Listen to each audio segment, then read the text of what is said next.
Bonjour à tous et à toutes. Good morning, everyone. We are about to start. May I kindly invite everyone in the room to take their seats as soon as possible. We are going to start in 1 minute. Thank you. Nous allons commencer dans 1 minute. J'ai pris la salle de prendre son siège, s'il vous plaît. Prenez votre siège. Merci. Tu peux dire qu'il faut qu'ils avancent parce que là, c'est ridicule d'avancer.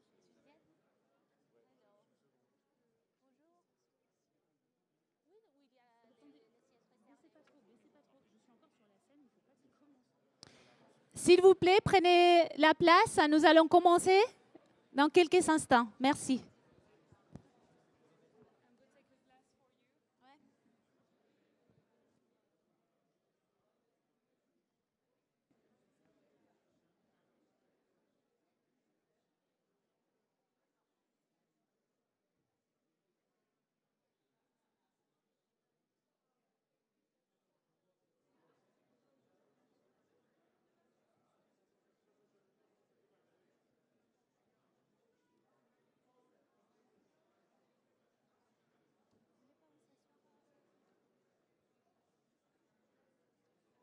Une intro très courte. Oui, je vais vous indiquer, merci.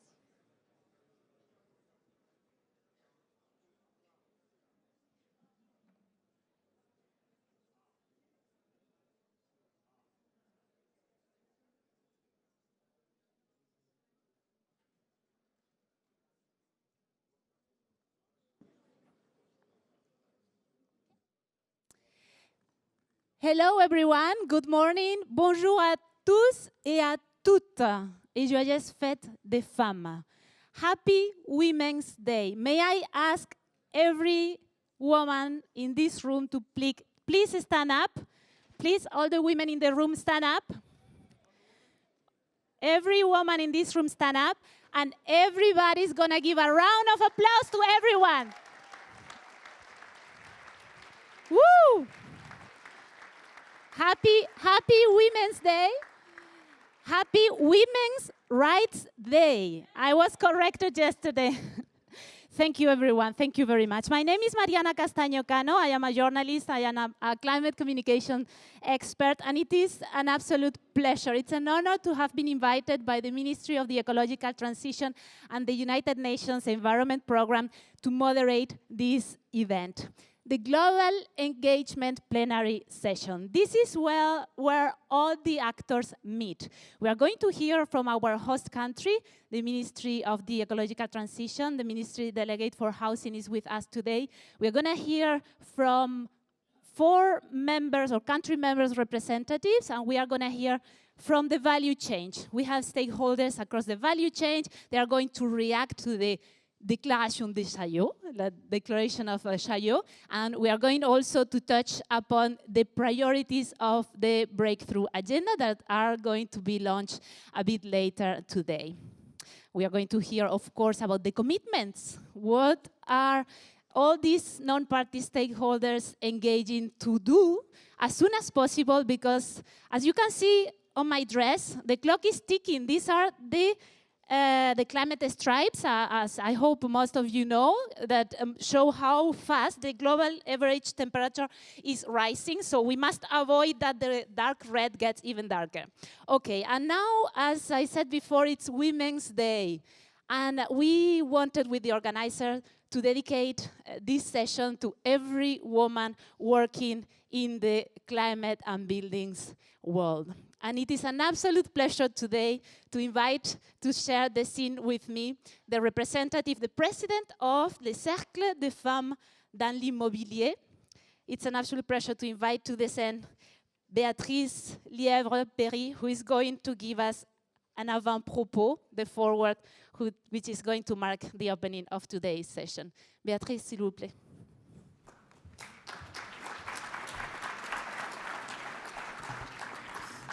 Bonjour à toutes et tous. Je suis ravie et très honorée d'ouvrir cette session, tout à la fois en tant que directeur général de Sogeprom, filiale de promotion immobilière du groupe Société Générale et extrêmement engagée sur les défis d'adaptation au changement climatique qui ont été évoqués au cours de ces derniers jours. Je suis également présidente du Cercle des femmes de l'immobilier, organisation qui a été créée il y a 25 ans en France et qui regroupe aujourd'hui une centaine de dirigeantes de notre industrie. Nous sommes aujourd'hui le 8 mars, journée internationale des droits des femmes, en effet. Cette journée a été créée sous l'égide des Nations Unies en 1977. J'avais alors une dizaine d'années et je pense que si on m'avait dit à ce moment-là que presque 50 ans plus tard, une telle journée serait encore nécessaire, je ne l'aurais pas cru. En effet, persuadée, je l'ai été longtemps, jusqu'autour de la trentaine, quarantaine d'années, que le sujet de la parité, de l'égalité des chances et de rémunération serait vite derrière nous. Or, force est de constater que ce n'est vraiment pas le cas. Encore le mois dernier, oui, en février 2024, j'ai assisté à 4 manifestations professionnelles regroupant 10 à 25 personnes, je devrais dire hommes, puisque j'étais la seule femme.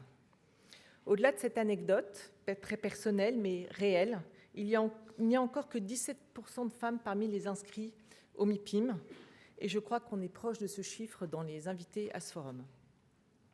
Mais malheureusement, c'est pire que tout cela, puisque les conclusions du rapport du Haut Conseil à l'égalité sur l'état des lieux du sexisme en France publié très récemment concluent, je cite, « Loin de reculer, le sexisme s'ancre, voire progresse. Plus l'engagement en faveur des femmes s'exprime dans le débat public, plus la résistance s'organise. » Oui, vous avez bien entendu, plus la résistance s'organise. Et je crains malheureusement que ces conclusions puissent s'appliquer à bien d'autres pays que la France. Donc je dois dire que ces quelques phrases et la lecture in extenso de ce rapport m'ont fait froid dans le dos, sans parler de tout ce qui fait l'actualité en France et ailleurs sur ce sujet. Alors, au moment où notre industrie et la société tout entière sont confrontées à des changements profonds, rapides, qui nécessitent une adaptation de grande ampleur, je crois que c'est vraiment dans ces moments-là que la diversité, et au premier rang desquels la mixité, mais c'est bien sûr pas la seule, sont encore plus nécessaires. Elles sont source de créativité, d'innovation, de meilleurs processus d'équipe et de collaboration, et donc de performance. Les études le démontrant sont maintenant innombrables, et j'ose espérer que vous êtes tous dans cette salle largement convaincus. Sans parler du fait, et ça a été évoqué dans la table ronde précédente, que les femmes représentent 50% à minima des habitants usagers des lieux que nous développons, construisons, rénovons. Il est évident que se priver de leur vision, de leur sensibilité, de la manière dont elles vivent la ville est tout simplement impossible pour assurer le succès de la ville de demain. Au sein du Cercle des femmes, nous avons à cœur d'accélérer ce changement vers plus de mixité, de diversité, d'égalité, pour qu'en effet la ville de demain réponde à tous les enjeux et sa source de bien-vivre. Ce n'est pas un exercice simple. Moi-même, dans mes équipes, je ne suis pas exemplaire, parce qu'on voit bien qu'attirer de jeunes femmes dans nos métiers est sans doute notre premier défi collectif. J'espère que ces quelques chiffres vous auront démontré que nous avons besoin de vous tous, et bien plus largement encore, pour le réussir, et j'espère surtout que ces quelques mots ne vous conduiront pas à entrer en résistance. Je vous remercie. Merci. Merci beaucoup. And now on screen, we see the faces of the women in the sector. Some of them, not all of them, of course, are here in Paris today. These pictures have been taken in the last 24 hours, and we want to honor everyone of you here, all the women leading a sector that is historically energy construction buildings dominated by men, but that is changing, and it is changing not as fast as we would like, and we need all of us to become ambassadors of gender equality in the building transition towards a sustainable future. And now, without further delay, I would like to invite His Excellency the Minister in charge of Housing of France, Mr. Guillaume Casbarian. S'il vous plaît, Monsieur le Ministre.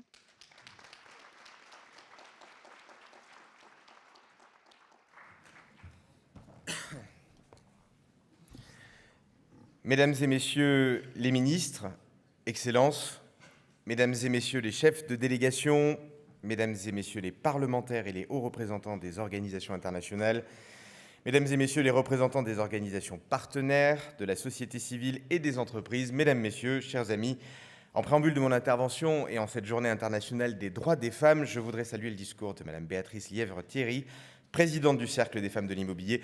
Merci pour votre action, merci pour votre engagement. À nous, collectivement, de rendre plus visibles les femmes du secteur du bâtiment, de rendre plus attractifs les métiers si passionnants de l'immobilier pour les jeunes générations de femmes et surtout promouvoir la diversité et la mixité toujours et partout. Mesdames, Messieurs, je suis heureux et fier de vous voir aujourd'hui à Paris. Vous êtes trop nombreux pour que je puisse saluer chacune et chacun d'entre vous et vous remercier d'avoir répondu si nombreux, présents, à notre appel. Cette initiative inédite a rencontré un succès inattendu et nous pouvons nous en réjouir collectivement. Ce succès renforce doublement notre conviction.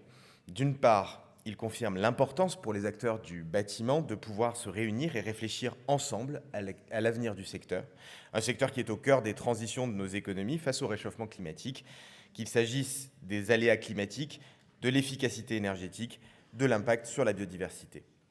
La décarbonation du bâtiment et de la construction est au cœur de nombreux défis qui nécessitent une coopération internationale renforcée.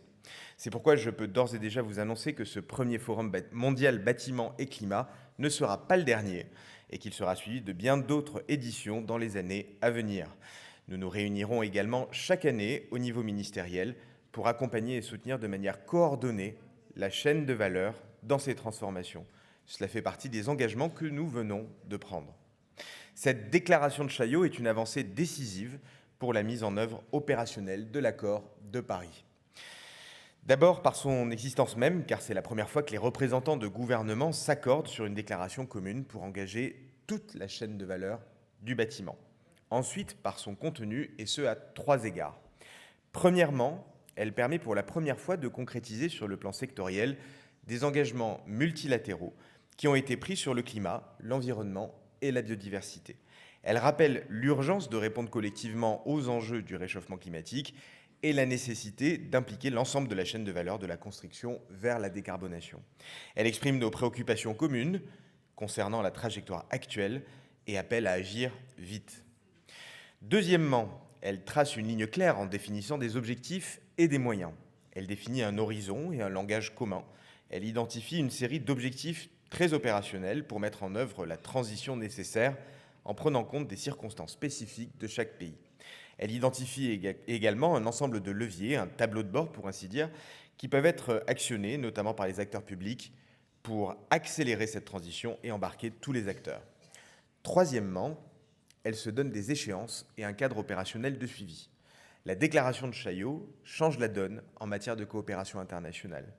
En créant un conseil intergouvernemental pour le bâtiment et le climat, c'est là une décision très importante car il permet d'instituer un nouveau cadre d'échange et de suivi au niveau ministériel pour partager une vision commune et pour s'assurer que les recommandations se traduisent en actions, puis les actions en solutions. Vous aurez très prochainement tout le détail de cette déclaration et je tiens à remercier l'ensemble des pays qui s'engagent aujourd'hui à travers elle. Soyez par ailleurs assurés que l'engagement du gouvernement français sous l'autorité du Premier ministre Gabriel Attal et de la détermination du président de la République Emmanuel Macron à promouvoir cette coopération internationale pour le bâtiment et le climat. Vous le voyez, mesdames et messieurs, à travers cette déclaration et l'ensemble de ces actions, nous aurons clairement tracé la route à suivre pour le long terme et montrer que nous souhaitons agir vite et efficacement pour inscrire le secteur durablement sur une trajectoire compatible avec les objectifs de l'accord de Paris et la réduction des températures sous 1,5 degré. Mais nous devons avancer ensemble. Comme l'a rappelé le ministre Christophe Béchu en ouverture de ce forum, s'il appartient au gouvernement de fixer des objectifs lisibles et de long terme, la participation des acteurs financiers, des promoteurs, des architectes, des fournisseurs de matériaux, des industriels, des assureurs et bien entendu des autorités locales est tout aussi importante. Chacun a besoin de l'engagement des autres pour s'engager lui-même. C'est pourquoi nous vous avons réunis et c'est pourquoi nous vous demandons d'agir. À vous, organisations internationales, poursuivez avec nous ce combat pour réduire nos émissions de gaz à effet de serre et tenir les engagements de l'accord de Paris. À vous, élus locaux, vous qui êtes au plus proche du terrain, vous avez l'ambition et le courage de porter une vision plus durable de vos villes en adéquation avec les aspirations de vos habitants. À vous, investisseurs dans le domaine de l'immobilier, Faites de vos investissements et de vos actifs des figures de proue de la transition environnementale, des actifs qui soient adaptés au monde de demain. À vous, dirigeants d'entreprises du secteur du bâtiment, faites de l'enjeu des émissions de carbone un sujet aussi important que vos résultats économiques. Nous croyons avec vous à une croissance verte, à une croissance qui mêle développement économique et lutte pour le climat. À vous, architectes, vous avez la vision et le crayon pour concevoir des bâtiments plus durables qui mettent l'usage au cœur des préoccupations. À vous, ingénieurs du monde de la construction, vous avez les solutions et les capacités d'innovation pour bâtir un monde plus résilient et mieux adapté aux conséquences du réchauffement climatique. À vous, enfin, membres de la société civile, vous qui souhaitez vous engager au quotidien et prendre votre part à cette ambition, allez-y, prenez place et avancez avec nous. C'est l'objet de cette session que de vous donner la parole. Pour cela, merci de prendre le temps de participer à l'élan que nous voulons créer ensemble. Enfin, mesdames et messieurs, je vous prie de bien vouloir m'excuser de devoir vous quitter juste après cette intervention et de ne pouvoir assister aux échanges. En cette journée internationale des droits des femmes, je serai aux côtés du président de la République dans quelques minutes pour la cérémonie de scellement de l'inscription de l'interruption volontaire de grossesse dans la Constitution française. C'est un moment historique et important de l'histoire de notre pays. C'est une fierté française, mais aussi un message universel que nous portons pour le droit des femmes. Merci encore à toutes et à tous d'être ici et merci de vous engager. Je vous remercie. Merci. Merci beaucoup, Monsieur le Ministre, pour votre discours, mais surtout pour cet élan, pour cette impulsion que vous donnez à la transition écologique dans les bâtiments. Merci et bonne journée. Merci beaucoup. Et avec les mots du ministre, nous marquons la fin de l'ouverture institutionnelle de cette séance plénière. Maintenant, nous allons réagir à la déclaration de Chaillot. Et moi, je vais tourner en anglais. Parce que la plupart de nos intervenants parlent l'anglais. I hope that you all have your translation, your interpretation devices. The rest of the session will be mainly in English. Now we are going to react to the Déclaration de Chaillot, the Chaillot Declaration. And it is my pleasure to invite the 9 speakers that we will have throughout the next 45 minutes with us. It's my pleasure to invite Mr. Nyuva Etigle Malolo, Associate Minister at the Ministry of Works, Transport and Infrastructure of Samoa. Please join us. Join us, please, and take your seat. A big applause. I invite also the Director of the Directorate General of Energy at the European Commission, Mrs. Paula Pino. Paula, please.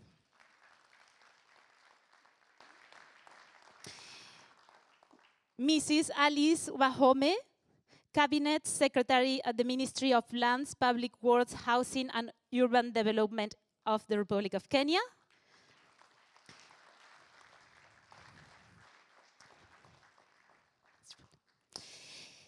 Mr. Shinichi Sakaki, Vice Minister of Land, Infrastructure, Transport and Tourism of Japan. Welcome, sir, please.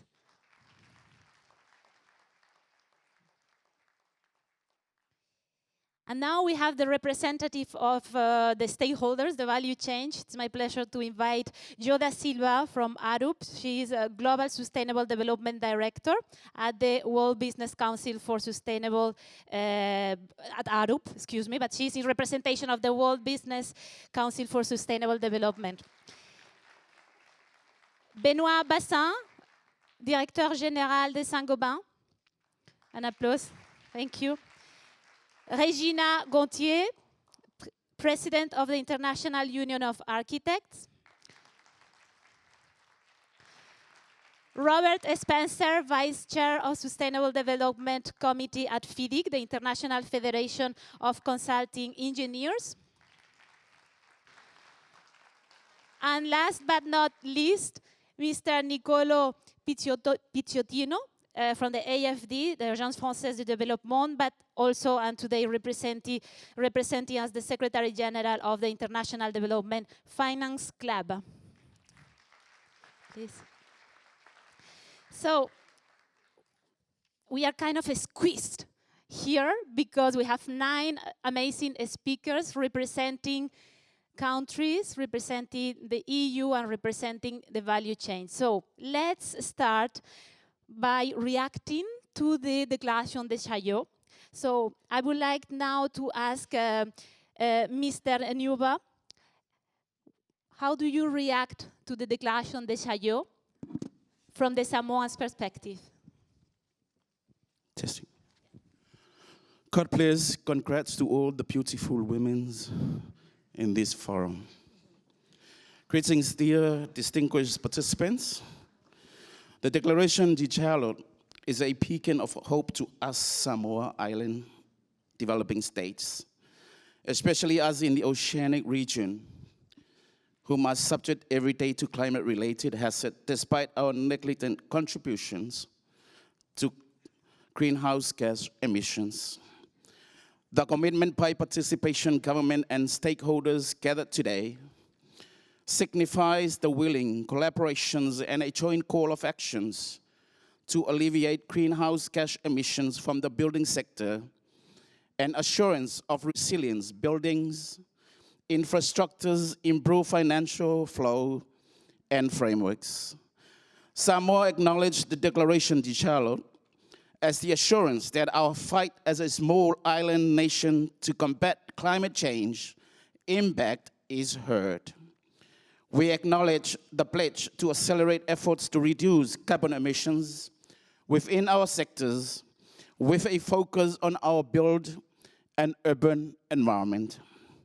Samoa acknowledged the importance of enhanced multi-government and stakeholder collaborations in the development of relevant science-based climate action plans, urban planning policies, and further supported by traditional knowledge, strong legislative frameworks, as well as investment to support national commitments to achieving our goal of a net zero emissions from our sector.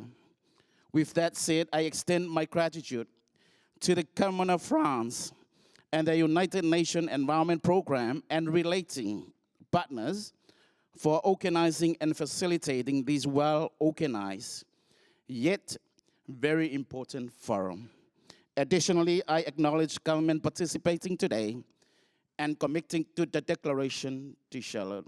Thank you very much for your time. Thank you. Thank you very much for that perspective from the Pacific Islands that we know are at the very forefront of the climate crisis. Without further ado, I would like to invite Paula Pino from the EU Commission to take the floor. Please.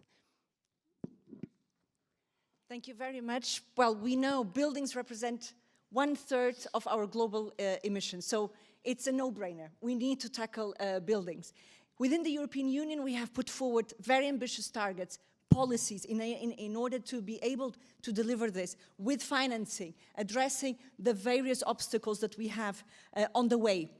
But what is happening here today is the recognition that this is a global journey, and we have countries from all over the world, from Africa to Asia to North and South America, and Europe being represented here, embracing the same mission, the same objective, the decarbonization of buildings as a means to really ensure less emissions, at the same time to have better insulation, better air quality, and with this eventually also reduce the energy bills for everyone. So this declaration is a very good and complete script on everything that needs to be done and how we go from the global pledge in COP on doubling energy efficiency and tripling renewables.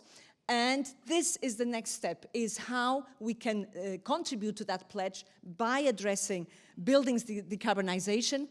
This is a very concrete implementation step. The Déclaration de Chaillot, it's a very complete script in terms of the risks, the opportunities, and the clear measures that need to be implemented. And it's really a pleasure to see that so many constituents, be it government representatives across the world, be it the industry across the world, are embracing this declaration and ready to deliver. Thank you very much, Paula. Thanks a lot. Thank you also for keeping the time. If we continue being so strict with the time, we may have some minutes spare at the end for a second round of interventions. And now I would like also, as we said at the beginning, today marks the launch of the Buildings Breakthrough Priority Points. And this is very important. We have very little time. We are in a running against the clock, so we need concrete action points to the political declarations that are made at the COP, etc.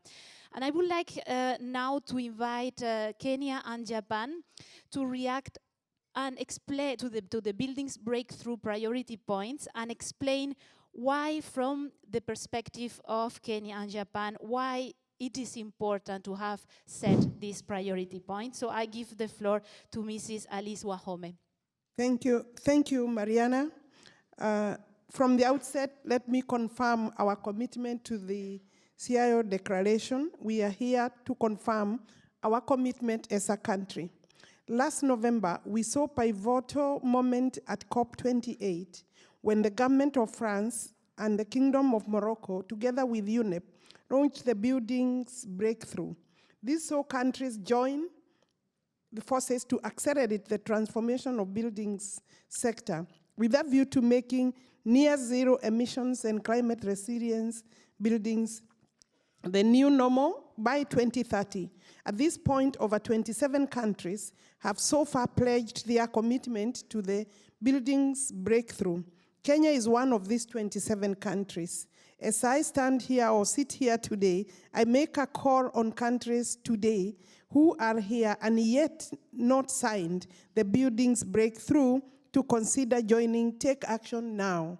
Being part of the Buildings Breakthrough community provides a framework for countries, businesses, and civil society to join up and strengthen their actions through a coalition of leading public, private, and public-private sector global initiatives. As a country, Kenya, we aim to strengthen and double our international collaborations footprints to decarbonize our building sector and make clean technologies, sustainable solutions, affordable, accessible, and attractive options in the region by 2030.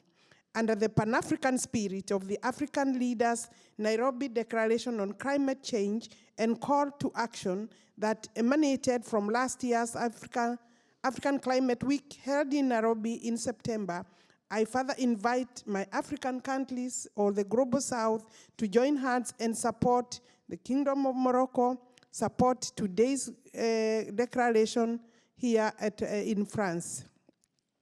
We identified 5 priority international actions for 2024 in the Building Breakthrough, and beyond provide a platform to deepen our collaboration as countries and organizations and to focus on accelerating the delivery of near zero and emissions from buildings, standard and certification, demand creation, finance and investment, research and deployment, and capacity and skills upscaling are a common set of concepts and key components that which calls on countries to act. In the interest of time, let me say that these priority areas need to mutually reinforce each other, encourage teamwork and synergies to enhance collaboration. Efforts of our global community, such as the World Green Building Council, to accelerate actions towards these goals and need to foster greater alignment and harmonization in a way that supports effective implementation while respecting the local content should be our new normal, not moving forward. I want to also wish all the women seated here or in this platform happy International Women's Rights Day or Women's Day, because there is a lot that women have gone through, including for the women seated here to reach out on this platform. It's not a privilege, but it's a right that we are here, and we are happy to share the spaces with our male colleagues. Thank you very much. And Thank you. Thank you, Mrs. Wahome, and congratulations for Kenya's leadership in bringing the region together last year in Nairobi. Congratulations. Now I'd like to move to Mr. Sakaki. From Japan's perspective, if you could please explain why the priority actions launched today here in Paris are so vital for moving on the agenda. Thank you, Excellencies, distinguished guests, ladies and gentlemen. It's my great honor to be here with you today. First, I'd like to deeply appreciate the governments of France and Morocco, UNEP, and Global ABC for the tireless effort in launching in buildings breakthrough and developing the priority actions. Japan regards it significant to be a part of the VVT initiative established to accelerate actions toward achieving the goal of the Paris Agreement. VVT sets a goal to facilitate near zero emission and resilient buildings to be the new normal by 2030. As Japan is always exposed to climate-related hazards and enhancing its policy measures for the 2050 carbon neutral goal, VVT goal is perfectly aligned with our effort. As for the actions on the building sector, Japan will strengthen the operational carbon regulations, introduce the leveling system, and accelerate the transition to the whole life carbon approach. In those efforts, it's hugely meaningful to exchange information on the policy measures with other countries facing similar challenges through BVT initiative and its international network. In addition, international cooperation is crucial for the whole life carbon approach as the value chain of buildings spreads broadly over the world. Japan is ready to contribute to this initiative with its knowledge, experience, and expertise on building decarbonization and resilience. The VVT has an important role in promoting leading projects in advanced countries for decarbonized and resilient buildings. At the same time, Japan expects VVT to be a practical and meaningful network through addressing concerns of those countries with challenges, including introducing regulations and adopting whole-life carbon approach. Thank you so much for your kind attention. Thank you very much, Your Excellency. And I would like to invite everybody in the room to join this afternoon at 3:15 in room 252, the high-level dialogue on cooperation, international cooperation, this new kind of cooperation the minister was talking about, around the buildings breakthrough. So 3:15 in a room next door. Now we are going to turn to the value change, which we keep hearing this on and on. It's one of the reasons why it's so difficult to move forward in this sector, okay? Because it is very complex. The built environment is everywhere. And because it is everywhere, sometimes we don't pay attention to how difficult it is to change businesses as usual. I would like first to invite Joe Da Silva, the Global Sustainable Development Director at ARUP, in representation of the World Business Council for Sustainable Development, to make an announcement and to mark the launch of the Market Transformation Action Agenda. Joe. Thank you. Buildings matter.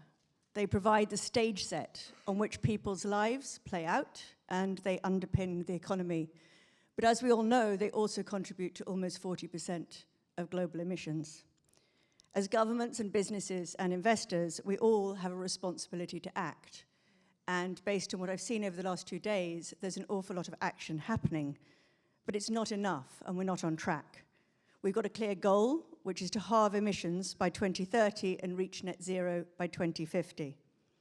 But, as you just pointed out, our key challenge is fragmentation. And what we need is collective action, radical collaboration. So I'm delighted to say that at this event, the World Business Council for Sustainable Development has launched their Built Environment Market Transformation Agenda.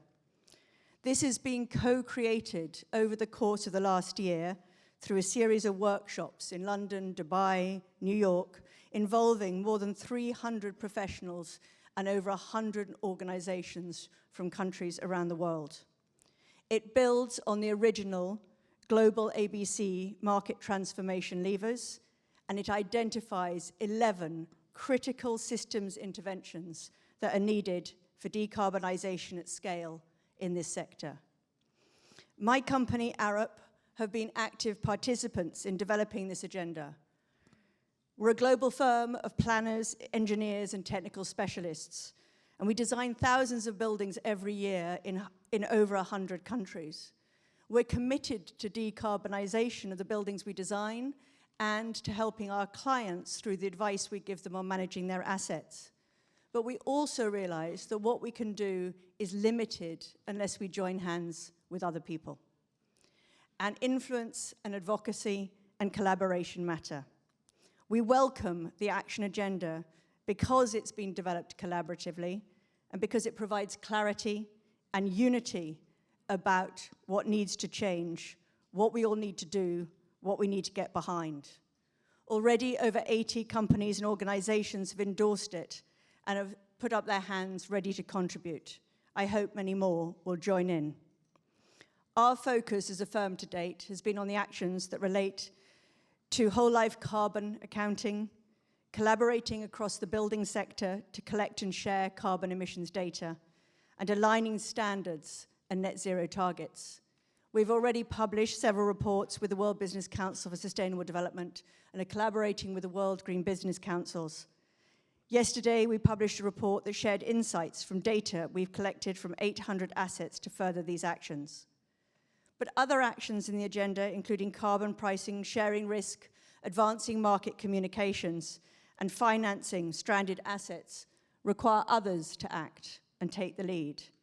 Governments, as policymakers and regulators, but also because governments procure almost 50% of new buildings, have a significant and critical role to play.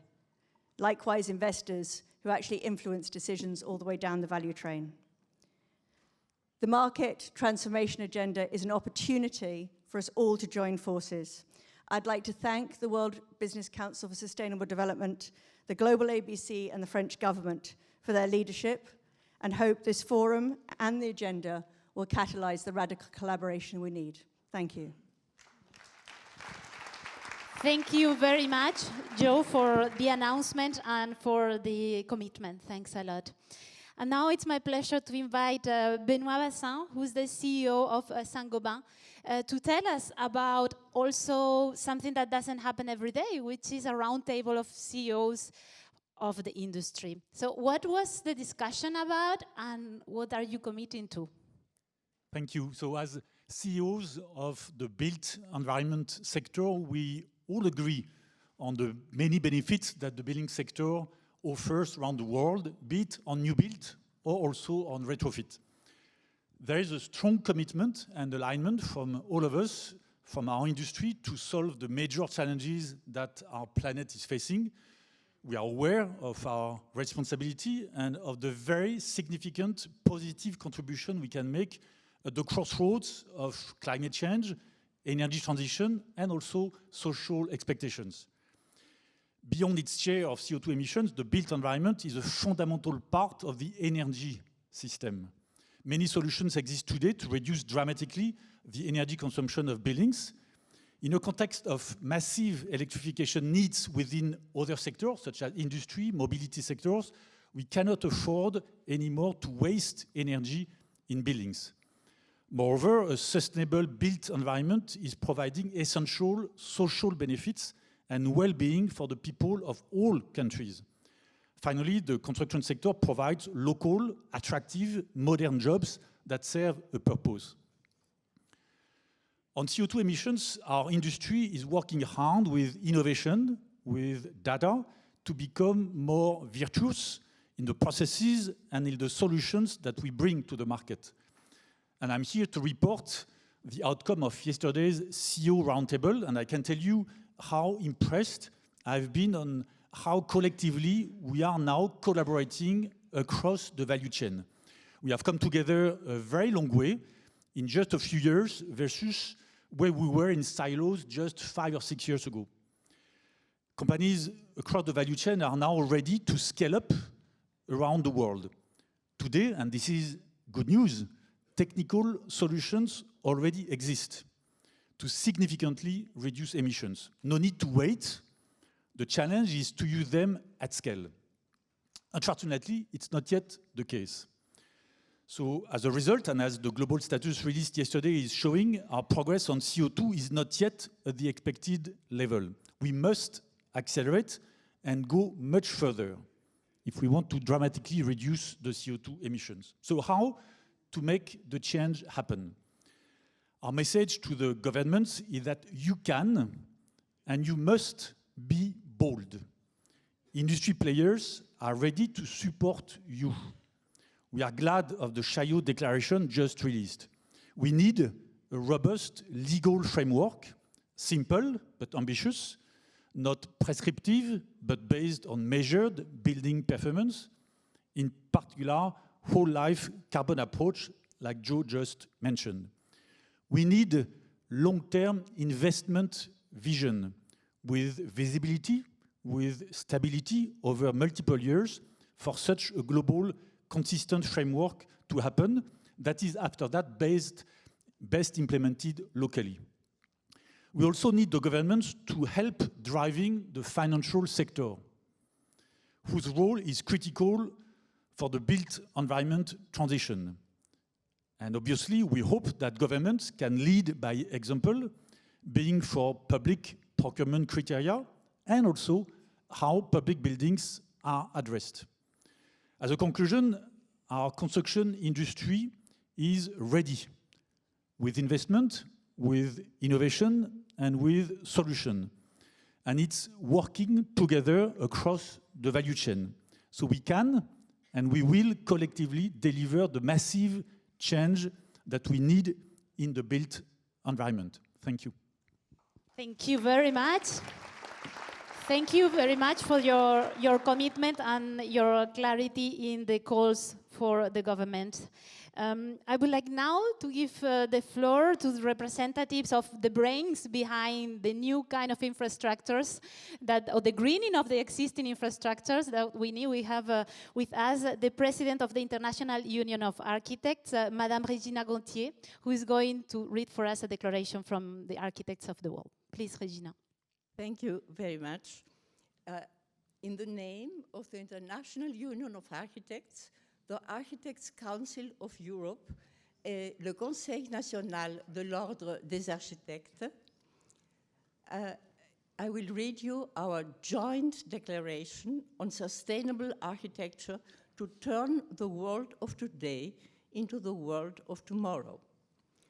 We architects, leaders, and representatives of the architectural profession, recalling our multiple commitments previously made towards sustainable development and responsible practice, recognizing that reducing greenhouse gas emissions on a path to near zero emissions by 2030 and decarbonization by 2050 are ambitious yet achievable goals, aware of the importance of the entire building sector value chain towards influencing ethical, socially responsible, and sustainable development throughout the world, we pledge to make architecture an economic lever at the service of inhabitants and the planet by abiding by the following guidelines. Prioritize rehabilitation of existing buildings in a virtuous way instead of building new. The most effective waste management is to prevent waste from being generated. Decarbonize construction by encouraging the development of new challenges of materials.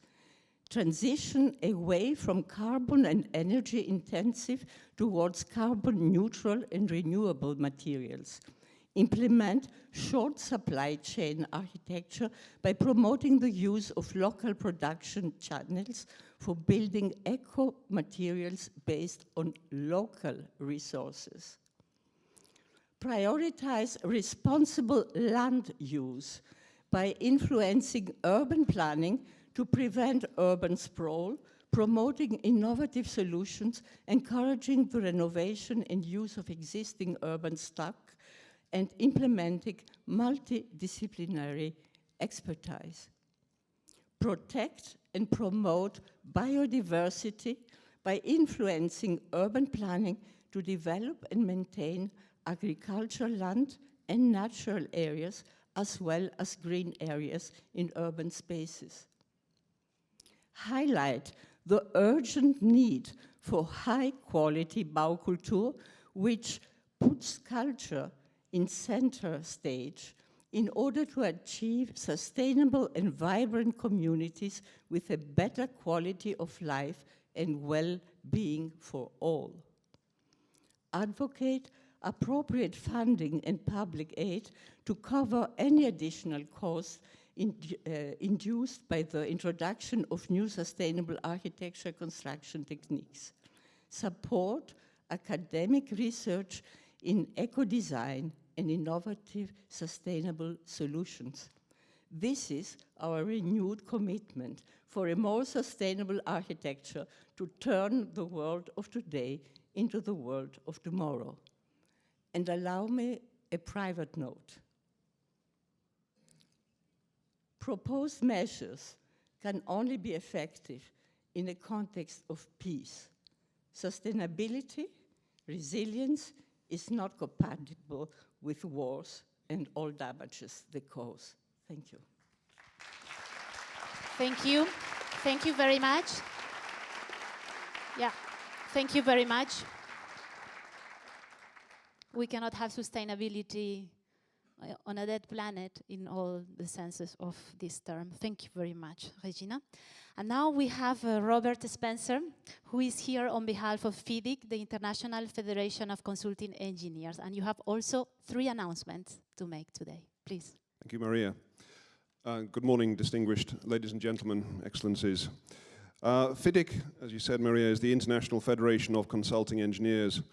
We represent over 100 national member associations, over 40,000 businesses in the built environment sector, and over 1 million professional engineers around the world, both in the north and in the south. FIDIC recognizes that the construction sector is one of the largest greenhouse gas emitters globally, and that the built environment is vulnerable to climate change in all countries in the world. FIDIC welcomes the Buildings Breakthrough and the Buildings and Climate Global Forum 2024 here in Paris. And we thank the French government and the government of Morocco and GABC for their leadership, together with UNEP, in bringing us all together. FIDIC also is extremely supportive of the Chaillot statement and is convinced that many of the technical solutions for achieving near net zero and resilient buildings are in fact already available, both from traditional and vernacular practices and recent innovations. But to be mainstreamed, these require additional policy and financial support at all levels of government.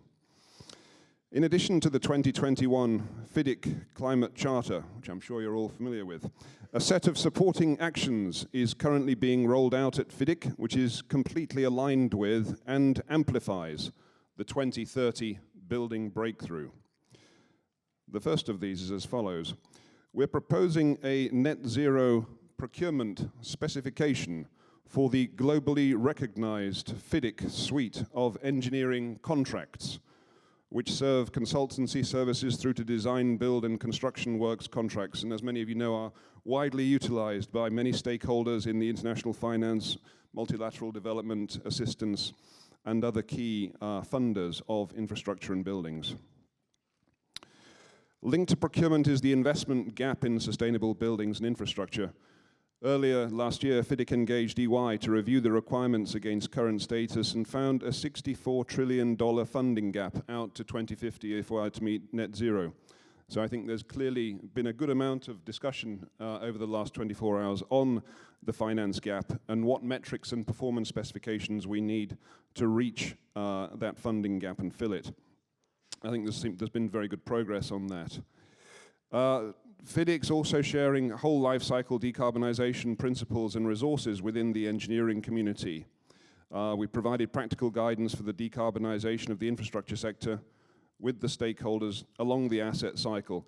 A piece of work, I might say, which is highly complementary to the WBCSD market value transformation work, which AECOM, my company, and FIDIC have been collaborating with WBCSD to deliver over those several meetings Joe mentioned in Dubai, New York, and London.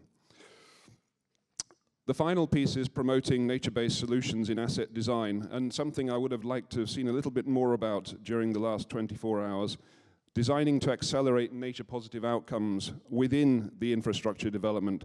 We recently developed a WWF collaboration with FIDIC to write a playbook on supporting nature-positive infrastructure and built environment. And we're just working actually now on a new chapter looking at procurement, providing that vital procurement guidance in how to integrate nature more effectively into built environment specifications and scopes of work.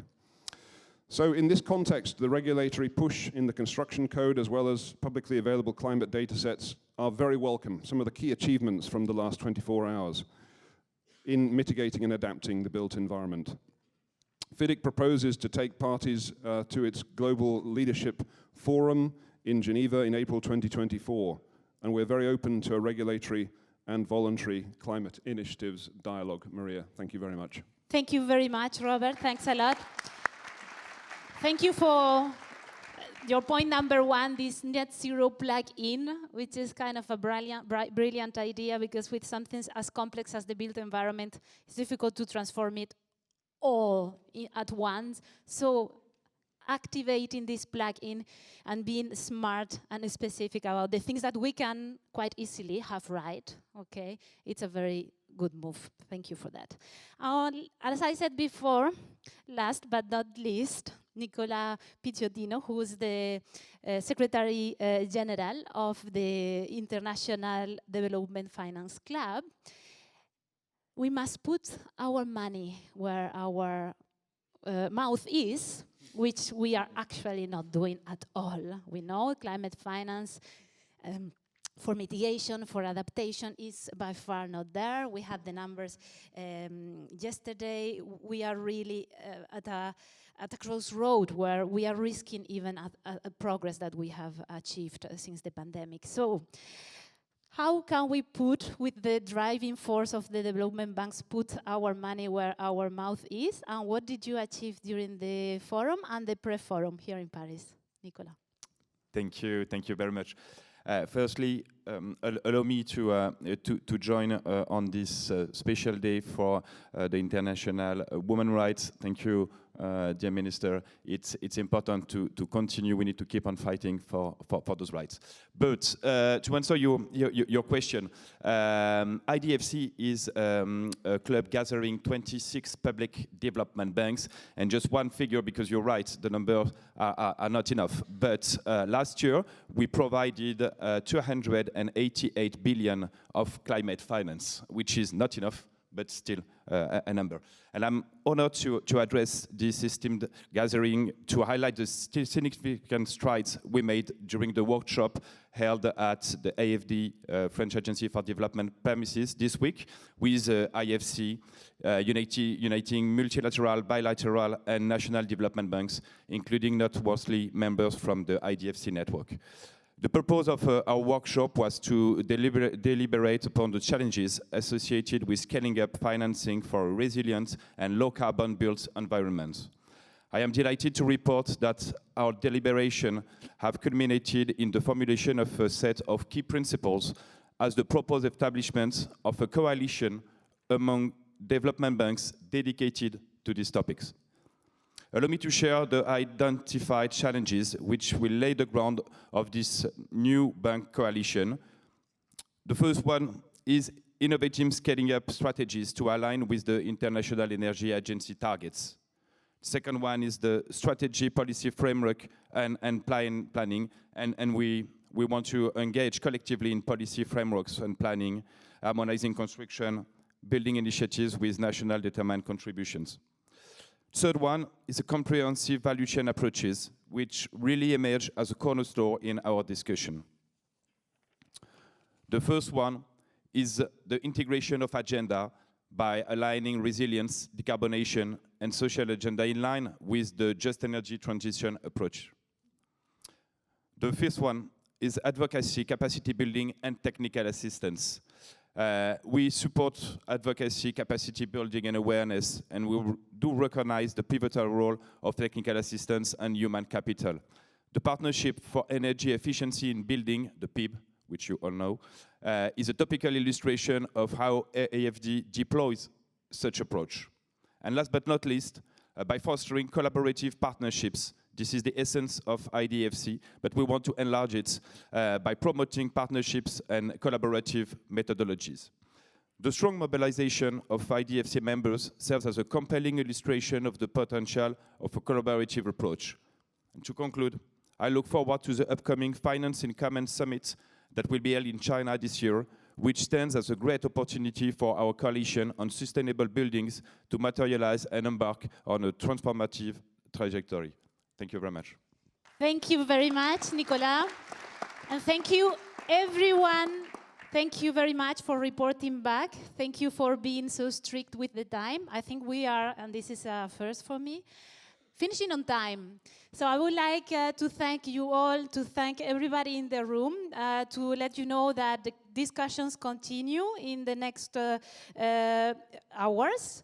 There will be a closing plenary here at 4:40. You are all invited, of course, to join.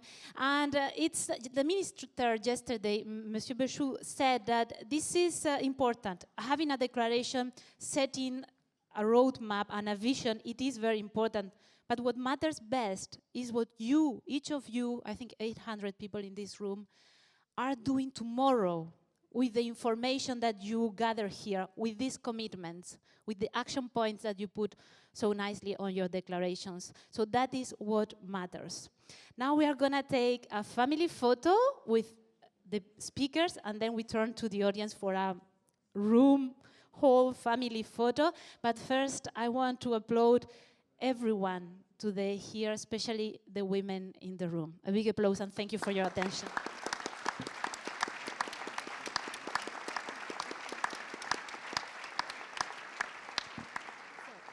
May I invite the speaker to stand, and Béatrice, si vous voulez nous joindre. We are going to take a family photo.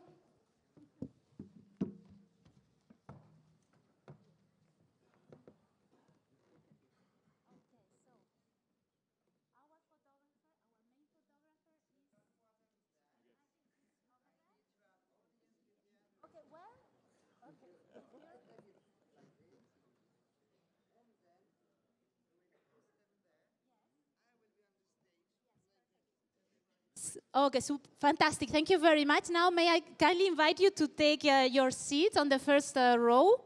And everybody, please get ready, your best smile. Keep your eyes wide open, okay? It's difficult to have 800 people, everyone with the eyes open. We can Photoshop them after. No, I'm joking. We are now going to take a group photo. And do I need to give...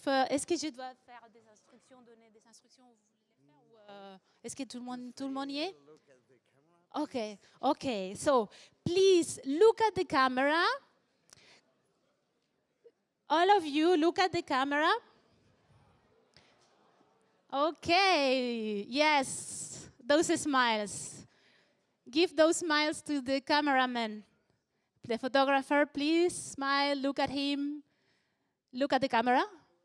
Thank you, big applause to you all. Thank you. And yeah, and thank you again. I'm sorry for being so repetitive. Thank you for every one of you women today taking the leadership in making our built environment greener and more sustainable for all. Thank you very much. Thanks a lot.